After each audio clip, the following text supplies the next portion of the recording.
Run It Studios is the home of the Run Radio podcast and runradio.net, a podcast and station about the relentless, resilient, and innovative types, inspiring strides in life, business, and beyond. Welcome back to the Run Radio podcast. My name is Trina Wilcox, and in the spirit of tenacity and resilience, something you might not consider is procrastination, but Patrick Sanaghan is here to tell us a little bit more about it and the book he wrote on procrastination. Welcome. Welcome. Good morning, Trina. Nice to meet you. Nice to meet you. So when I think procrastination, a lot of times the first thought is absolutely not. It's terrible. I don't want anything to do with it, but I feel like there's still a part of me, even though I'm not much of an overall procrastinator. I probably have certain aspects in my life where I hit it and don't even realize. So what's your experience with the topic? I think there's two things. Just about everyone procrastinates about something, right? But about 20 to 25% of the adult population in this country are what they call chronic procrastinators. It's a lifestyle. They delay just about everything. But sometimes, like for me, doing my income taxes, I try to put that off, and most people do until the very end. But chronic procrastinators really have a lifestyle that hurts them health-wise, not going to the doctor, not going to the dentist, financially, income tax returns are too late and they get penalties, or credit card things and they get penalties. So it's they pay a price for their habit, and that's what it is. Procrastination is a habit. What made you want to dive into procrastination a little bit more, so much that you wrote a book on it? Yeah, well, I mean, in the premise of the book is I'm a very productive procrastinator, Oh, okay. and I've always been wrestling with procrastination. But I have a consulting firm. I've written 12 books, 50 published articles. So I'm very productive. But there's some things I procrastinate about. And many years ago, I was writing my dissertation in graduate school, and what I was doing was I was reading my dissertation. I was doing more and more and more research, which is a very sophisticated form of procrastination. And then my board chair said, "You've got to write 3 chapters this semester, or you're out of here." Now that's after 7 years of hard work, tests, exams, money, courses. So I kind of panicked. I went and saw a therapist. Said, "What do you think? What do you think? Help me." And that's 30 years ago. So I don't think people knew too much about procrastination. And she said, "Well, you're not afraid of failure. That's one of the themes, or you're not afraid of success. I think you have to learn how to manage your procrastination." And so what I did is I asked 3 colleagues who had finished their dissertation, "Well, how the heck did you do it?" And they Mm-hmm. all had these little strategies that I never thought about. And there's 3 of them that, I can share right now that might help Yeah, your listeners. sure. Well, one of them was is to make your progress visible somehow. And it's kind of keeping your own personal scorecard. So in my personal life, I don't know if you can see this, I have a yellow sheet of paper every day. It's my agenda, and I have 6 items on my agenda. And when I finish an item, like when I finish this podcast, I will cross it off with a big black marker. And it feels wonderful because you feel like you're making progress. You can see it. So making your progress visible is a very important thing to do any way you can. The second thing I learned was chewable chunks. That I was sitting there and trying to write for 4 and 5 hours at a time. And to a person, they said, "Don't be silly. You take 30 minutes, you take a break. Take 30 minutes, take a break. It'll add up over time." Now, those days, we didn't have a lot of social media. So when you do take a break, try to stay away from social media. Take a walk, do some gardening, do something, read a mystery novel, as a mental break, because social media can just suck your attention. But the notion of you didn't have to sit there and punch it out. So if you Mm-hmm. have a garage to clean up, you don't have to do the whole darn thing. I'm going to spend a half an hour cleaning up one section of the garage. You do that for 5 or 6 Saturdays, you'll probably have a pretty good garage. So chewable chunks is important. And the third one is the one, Trina, that I resisted. They said, "Oh, you have to have a reward map." And I said, "Well, what's that?" They said, "Every time you finish a chapter," and most dissertations are 6 and 7 chapters, you have to have a big reward, that says, "Hey, I did it. I'm rewarding myself. It's wonderful." And you can anticipate rewards, and it's very motivating. And I said, "Well, shouldn't I be more disciplined than that, or more adult than that? Do I really need rewards?" And to a person, they said, "Absolutely. Don't be stupid. Rewards work." And one of Hmm. my buddies who had finished was a golfer, and what he promised himself after every chapter, which is a big accomplishment. I mean, writing a dissertation is not fun. he would fly someplace or drive someplace that was very nice, like Hilton Head. He was a golfer. Go down to Florida. He flew to Palm Springs in California, and would spend 3 days golfing. And he just loved it. He acknowledged he was successful finishing a chapter. It's something that motivated him because he was anticipating it, and he treated himself really well. And he finishes his dissertation in 1 year. Oh, wow. So rewards really do work. Any way you can reward yourself. That could be a walk with a friend. That could be a latte. In the evening, it could be a glass of wine after you finish something. But listening to your favorite music. I mean, there's a lot of things that you can reward yourself with. But those three things, chewable chunks, make your progress visible, and rewards really work. Those three can help you manage your procrastination pretty well. Well, like you said, for a long time, we didn't know much about procrastination. There is more information out there about how it can be an asset and all this kind of stuff. So, with the progression of more information, what are some fallacies and some truths that are out there that are kind of common, misconceptions about procrastination overall? It's a great question. One of them is one of the big myths is that procrastination, they're lazy people. Yeah. It's just not true.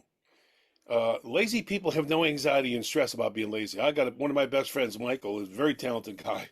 If he doesn't do it today, Pat, there's always next week. He doesn't worry about things, and he's just lazy.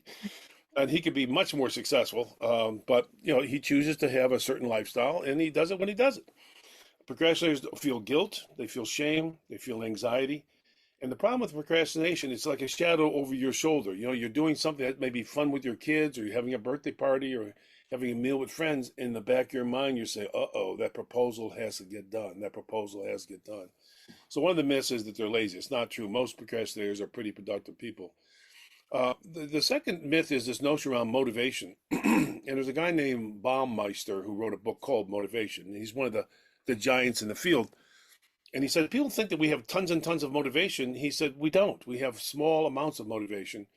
And the analogy he says, it's a little like a little battery that runs out of energy very quickly. So you have to use your motivation in strategic ways. And for most procrastinators, starting is the hardest part. They Mm. look at a task and go, oh, I don't think I can do this. I'm feeling stress. I feel anxiety. They walk away. And that's what keeps the hook in the habit. Walking Hmm. away, you just feel relief right away. And he's saying you have to use the motivation at the beginning of the task. We know that if you start something, a chewable chunk, you start something that you, about 50% of the time to 60% of the time, you'll continue it. So just starting is the hugest part, right? And the third one is kind of a counterintuitive one. Mark Twain, very famous writer and a very famous guy, a lot smarter than me. He said, if you have two frogs to eat the big one first.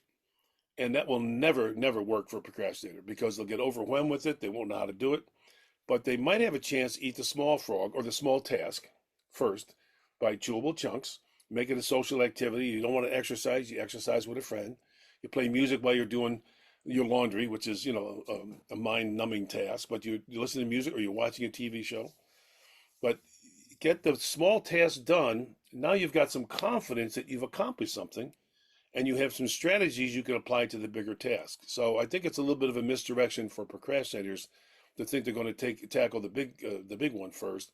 They'll tackle the smaller one possibly, and they have some success and some strategies. And I think that myth has been not very good for procrastinators. Has that been helpful? Yeah. So when you decided to write a book on this, did you have all of those tools before you wrote the book, or did you use those as you went along? Yeah, what happened Learning. was COVID hit. I was on the road about 160 days a year in my consulting firm, and COVID hit, and all of a sudden, boom, everything slowed down to say the very least. And we did a lot of Zoom meetings and things like that. But I had more time in my hands than I ever had as an adult. And I looked around my office, and I had 4 or 5 boxes of journal articles and papers and some videos about procrastination. I said, I know a lot about this because I've been wrestling with it the whole time. I think of writing a book about procrastination and strategies to manage it. That's why, not to cure it. I'm not a psychiatrist. I have a doctorate in organizational development. And the psychiatrists would look at it very differently. They would say low impulse control. They have all these kind of labels for it. I said, I think I have some strategies that really work. And I tend to be a researcher. So the book is full of good research and practical suggestions that actually work in the field for people. And I'm very proud of it. I've written 12 books. Some of them have been in higher education. very small audience to say the least. And I think this is the one that can actually help people a lot because procrastinators just suffer a lot. What did you learn most from the process writing the book? I think the notion of uh, the chewable chunks is very important. That if you just start something and don't overwhelm yourself with a large task, little progress adds up over time to big progress. I'll tell you a real quick story. So there's a very famous guy who was a ghostwriter, and they said, and he wrote 60 books. And so someone was interviewing him, and he says, "How the heck did you write 60 books in your career?" And he says, "Oh, I do two crappy pages a day." The guy said, "What?" He says, "Two crappy pages a day." He says, "At the end of the year, I've got 600 pages. I give that to an editor. They clean it up, then knock it down to about 250 pages, and that's how I produce those books." So it's this notion of 2 pages a day for a writer is a lot. I mean, I've written Hmm. a lot in my career, and if I can get 2 pages done, or fix two windows out of 15, right? Yeah. Or paint one wall in the house, it's this notion of small can add up over time. I think is a very important notion. So I'm expecting you used that during your writing process, the small chunks a little bit at a time. Was there any point throughout that you got panicked and thought, no, this isn't working? Oh, absolutely. And Okay. this is where you mentioned something very early. The procrastination can have some positive things. If you don't know how to do something, you're going to put it off until you learn how to do it. You might ask Mhm. somebody else. You might do some research. You might ask an expert. So procrastination is not always bad. But what I always have is about two or three writing projects Okay. because the way my mind works, I can pay attention for a little while, but then you say, I've been 3 days now doing this thing here. Let me do something different. So I always have two or three projects that move in different kinds of, paces, and it keeps me engaged and energized and motivated so I can turn to something else and move something forward. Is that helpful? Yeah, absolutely. Let's talk Different. about a writing. You said you've done a lot of writing. Let's talk about that for a second.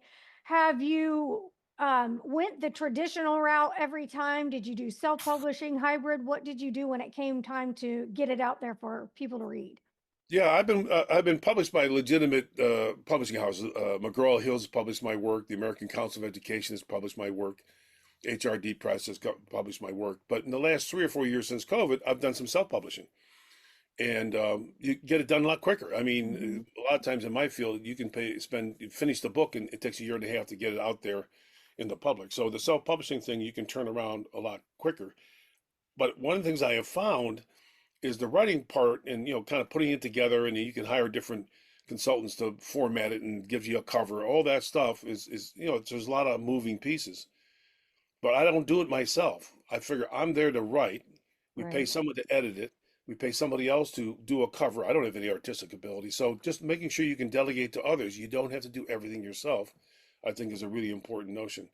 But the marketing is the thing we have to figure out. Right. And that's one of the reasons we do the podcast because we want Right. people to know that the book is out there and hopefully, I mean, I make $3 a book, so I'm not going to make my first million on the book, but For sure. I have a combination of both self-publishing and being traditionally published. Do you have a preference? Um, well, the one thing about when you go to a traditional publisher, they take care of all the headaches. Yeah. Yeah. Right? They're doing the editing and the copywriting, and they're figuring this out in the ISBN numbers. So you don't have all those little tasks you have to do. The self-publishing, there's a lot more ownership. You have to take care of a lot of details. And I have a project manager who's a colleague of mine, excuse me, who who's an operational person. She just likes to get things done. So I can say, okay, let's get these five people together and kind of organize it. And I pay attention to it at a high level, but I figured my task is to write, hers is to put all the pieces together. And there's a lot of pieces, but once again, the marketing piece is still a mystery to us. So Yeah. we sell several hundred books a year, and we'd like to sell a little bit more if we can. So for someone out there that does have, maybe they've already started writing their book, but they are reluctant to even figure out how to self-publish, what would you recommend to them so they can get their story told? Absolutely, get help. Get help. And there's a lot of self-publishing firms out there for around for a long time. I have mixed feelings about some of them. I went through one of them. Archway Publishing is one. So there's a number of people, but they're there to kind of take the burden off your shoulders, but charge you a lot of money. And Yeah. so if you think you're going to do everything by yourself and it's not going to cost you anything, I think you're fooling yourself. But get help, and it's good to have what we call a posse. Someone who's a cheerleader. How's it going today? Did you get your pages done? That kind of stuff there. Writing groups are really helpful because a lot of times you show up once a month. I did that for my first book, and you show up. There were six people. Two of them were pretty well known in the Northeast, is where I live. And no one showed up saying, "Oh, I was really busy this month, so I didn't do any writing." It was like, no, no, no, we're going there with half a day, serious stuff, and that group kind of motivation, support, and accountability really kind of moved me forward. I thought that might be something that people try. There's a lot of different tasks. There's a lot of courses out there. Many of them are free to self-publish, but just be careful you don't spend a whole lot of money paying someone to do a lot of the tasks that you can do, or your friends can do, or your colleagues can do. Yeah. It's not an easy. It's not impossible, but it's not easy. If Yeah. that makes sense. Yeah, I had spoke with another writer that said the group was a game changer for him. He Yep. ended up getting beta readers from that group, and it just made the whole process so much more palatable. Yep. Yeah. Yeah. You share the burden. I mean, Yeah. and when you're working with people who have the same challenge or opportunity or problem, it can be a very, very powerful notion and a very supportive notion. But getting help, asking for advice, procrastinators are not good at asking for advice. Yeah. And the other thing that there's a guy named Daniel Kahneman who out of Princeton, he just passed away at the age of 92. He won the Nobel Prize for economics about 20 years ago and wrote 15 books. I mean, just a brilliant, brilliant guy. But he said something that I have the quote in my in my office here. He says, when you take a serious project on, not like taking out the garbage, right? I mean, like a serious project, getting an MBA, going to school, writing a book, painting a house. I mean, uh, it will always take longer, and we're really bad at deadlines. I mean, we're horrible at deadlines. I mean, a lot of research that shows that we can be off by 40 and 50%. So, a piece of advice for your listeners: if they say I can do it in a week, I'd say do it in a week and a half or 2 weeks. Because then, if you get caught at the end of the week and you're only halfway through, you can lose your motivation and inspiration. And the second thing he said was it'll always be harder. Mm, And that's so important to know that to do good things, to do important things is going to be hard. So right. that's why getting friends to help you out, making the social activity, chewable chunks, all those little strategies can help you because it is harder probably and it'll take you longer. I'll give you a Well, quick example. I went to paint a house about 10 years ago, and I never painted a house before. And I said, how hard can it be to paint a house? I said, it'll take me a long weekend. It took me 4 weeks because I never knew how to paint a house and realize you're on the ladder. You don't think you're going to be doing 50 feet of painting, man. You're scared and shaky, and I'll never do it again. I mean, I'll pay a painter to paint my house, but I right. didn't know how to do it, and I didn't ask for advice. I figured, how hard can this be? I borrowed a ladder from a friend, a neighbor, and spent 4 long weeks painting a relatively medium-sized house. So it was a lesson learned. So asking for advice, getting a reality check from somebody else who's done it. And most people are very good at giving advice because they want you to avoid the pain that they felt. Yeah. When it comes to procrastination, a lot of times we're talking about how to be better at not doing it and the tools and tips for doing it. Are there any advantages to taking on a little procrastination once in a while? Yeah, just to have a mental break. We don't need to be driving and driving and driving and being busy. Kierkegaard, the philosopher, said, busyness is a decision. Hmm. And I think that's a powerful notion. I think somehow we've gotten this notion we got to do, do, do, do, do, do, do. And sometimes you just got to take a half a day off or take a walk or go with a friend or see a movie, do something nice for yourself and not be driven all the time. Yeah. And and the other thing too, it's really important that self-criticism does not help. The Mm. research is very strong. So when people say, "Oh, I should have, I could have, I'm not smart enough, I'm lazy," when you beat yourself up, procrastination habit kicks in big time. So self-compassion, just saying, "Hey, Pat, you blew today. Tomorrow's a new day. We'll start." And after this thing, I have 4 things I have to do because I'm leaving for Iceland tomorrow. So I have those 4 things to do. I want to get them done so that I can go in a plane and feel relaxed and enjoy myself. So it's just you don't have to work, work, work, work, and be busy, busy, busy, busy. I like to say when people ask how you're doing or what's going on. I like to say I've been productive and not busy Yes. because I feel like if you're busy, it's not anything's getting done. You're just in motion and stressed a Yeah, lot of I time. like that. I like that terminology a lot. Being busy, a lot of time we don't look at the outcome. Being Right. productive, we know we have accomplished something. And I talked to another podcaster maybe a year ago, and he had done 500 of these podcasts with different people. I said, "How long did that take you?" He said, 14 years. Yeah. Now he's got a library of Yeah. knowledge that is valuable. I mean, like once a month. He had two kids. I mean, he couldn't do it every day. But the long view is also very helpful for procrastinators. Over time, you can accomplish great things. What are your thoughts on the whole hustle culture? I don't like it too much. And we we reward people who are busy. I do a lot of organizational consulting at the very senior levels. And when I see people walking into meetings, like they're 3 minutes late and they're breathless, like, oh my God, I'm glad I say to usually the boss, watch carefully what they do because it's very dramatic. It slows everyone else down because someone on the senior team is late consistently. That's a pattern, that's a habit. And they usually get acknowledged for it. Oh, there's Pat, he's late again, ha ha ha. While the three of us have been already sitting there for 10 minutes waiting for Pat. So the hustle culture, if I'm understanding your point, is a, a real quick thing. I deal with some young entrepreneurs just because I wanted to learn what their mindset is. And they are working so hard. And the hardest thing that they have to learn to do is to delegate to others. Ah, You can't do it all. You can't make all the decisions. You can't build the thing. And if the ones that can learn to delegate tend to be much more successful than uh-huh. the ones that don't. But they put in 10 and 12 and 14 hours a day over many months, if not years, to build, to do this thing that they have some passion for. And I think if they could manage their aspirations, their deadlines a little bit more, they'd have a better quality of life. Because a lot of them are dragged out. I mean, when I talk to them, they're like, "Oh my God, help me." Yeah. And what I've been seeing, I love being a driven person. I like to see results, but I'm so aggravated and frustrated with people rewarding burnout. Yeah, The hustle culture. Do. You're so tired. Oh, look what they've done. Well, they're exhausted, they're and exhausted. we're telling them, "Yay, great!" And other people are thinking, "Oh, I've got to do that." That's a great point. We call that the buckets of sweat syndrome. That, oh my Yeah. God, Pat, he just worked so hard, so hard, so hard. And then you say, well, what did Pat do this week? He went to a lot of meetings. He's rushing around. He's doing things, as opposed to no, he finished the report and it's on the president's desk. I mean, Right. look at the outcome. We use that word productivity versus busy. Powerful notion. To be productive is not easy. To be busy, I think, is easy. I agree so much. Thank you for sharing your thoughts. Tell people where they can go to get your book.